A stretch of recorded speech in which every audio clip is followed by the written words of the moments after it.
Well done مولانا فضل الرحمان صاحب، آج آپ کی سیاسی بصیرت کو آپ کے دشمنوں نے بھی مانا۔ چند سیٹیں ہیں آپ کے پاس، لیکن کیا صدر تو کیا وزیر اعظم تو کیا حکومت والے تو کیا اپوزیشن والے، سب آپ کے در کے سوالی نظر آئے۔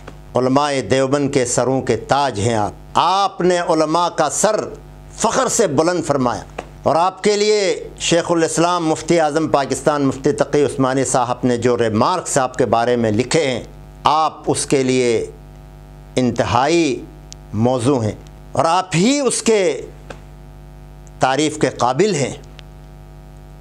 وہ کام جو 70 سالوں سے 72 سالوں سے نہیں ہو سکا تھا، ایک اسلامی ملک سود جیسی لعنت کے دلدل میں پھنسا ہوا تھا اور آگے بھی نکلنے کا کوئی چانس نہیں تھا، اور یہ ہمارے مغرب زدہ حکمران جس شکل میں بھی آتے ہیں، جب بھی آتے ہیں، ان کا ٹارگٹ دینی مدارس ہوتے ہیں، اس لیے کہ یہی ان کو کھٹکتے ہیں، یہ حق بات کہنے والے ہیں، کسی کے سامنے جھکتے نہیں ہیں، اس لیے کالجز میں یونیورسٹیز میں ادھر ادھر جو کچھ ہوتا ہے وہ انہیں نظر نہیں آتا ہے۔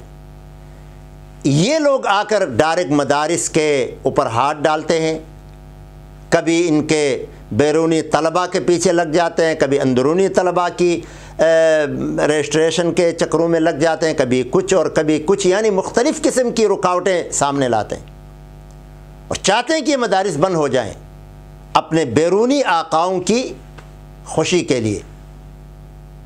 لیکن ویلڈن مولانا فضل الرحمان، آپ کی سیاسی بصیرت کو ایک نہیں دو نہیں 100 دفعہ سلام، اللہ تعالیٰ آپ کی حفاظت فرمائے۔ 26ویں آئینی ترمیمی بل میں آپ نے جو کردار ادا کیا ہے، آپ کو بھی آفرین ہو اور آپ کے والد محترم مفتی محمود کو بھی آفرین ہو۔ بات تو وہ ہے جو غیر بھی مانے۔ آپ کے مخالفین جو اپنے ہر جلسے اور جلوس میں آپ کو گالیاں دیتے تھے اوپر سے لے کر نیچے تک، آپ نے ان کو اپنے دروازے پہ ایک نے دو نے 10 دفعہ حاضری دلا کر یہ ثابت کر دیا کہ حقیقی مرجع تو آپ ہیں، سیاست کے استاد اور امام آپ ہیں۔ ان کی تو گالیوں والی سیاست ہے، ناچ گانوں والی سیاست ہے، بے دینی والی سیاست ہے۔ آپ کے بارے میں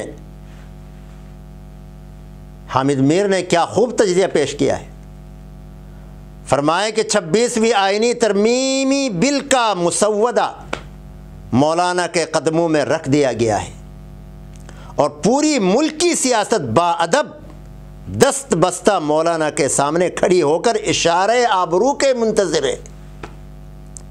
مولانا مذہبی سیاست کا سر فخر سے بلند کر دیا ہے۔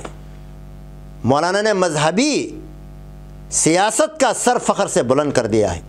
دینی مدارس کے طلباء جنہیں ٹکڑوں پر پلنے کے تانے ملتے تھے، جاہل اور اجڑ کہہ کر پکارا جاتا تھا، آج سرخ رو ہو کر اپنی قسمت پر نازاں ہیں۔ کیا قیمتی تجزیہ فرمایا ہے حامد میر نے۔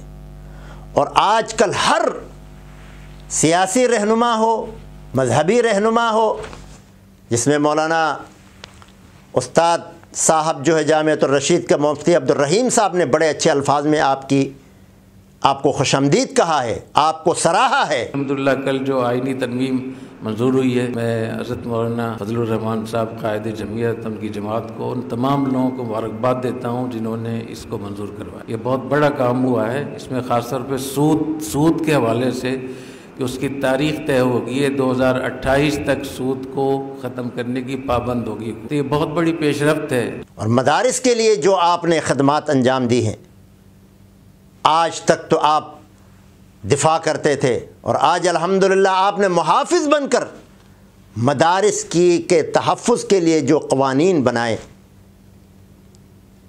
اللہ تعالیٰ آپ کی حفاظت فرمائے، اور انشاءاللہ رہتی دنیا تک سارے مدارس اور اہل مدارس اور علماء پر آپ کا یہ احسان قابل ذکر رہے گا۔ یہی ہوتا ہے، علماء جب سیاست میں آتے ہیں تو اس طرح کام کرتے ہیں۔ کچھ عرصہ آپ کو جان بوجھ کر سازش کے ساتھ باہر رکھا گیا، لیکن الحمدللہ جب آپ اندر آتے ہیں تو اس طرح کے کارنامے آپ کے ہوتے ہیں، آپ کے سامنے کوئی باطل سر اٹھا کر بات نہیں کر سکتا۔ بہرحال اس بات پر آپ کو 100 بار مبارکباد، اللہ تعالیٰ آپ کی حفاظت فرمائے اور آپ کا یہ احسان اس امت پر، پاکستان اور پاکستانی مدارس پر ہمیشہ رہے گا، تا قیامت رہے گا، اور آپ نے علماء کا سر فخر سے بلند کر دیا ہے۔ لوگ سمجھتے ہیں کہ مولویوں کی کیا سیاست آتی ہے۔ مولویوں کی سیاست یہ ہے، کان کھول کے سنو، کہ 5 اور 6 سیٹوں کے ساتھ پوری حکومت کو، اپوزیشن کو اپنے دروازے پہ آنے پر مجبور کر دیا۔ کبھی بلاول آ رہا ہے تو کبھی زرداری آ رہا ہے تو کبھی شہباز شریف آ رہا ہے تو کبھی پی ٹی آئی کی پوری ٹیمیں آ رہی ہیں۔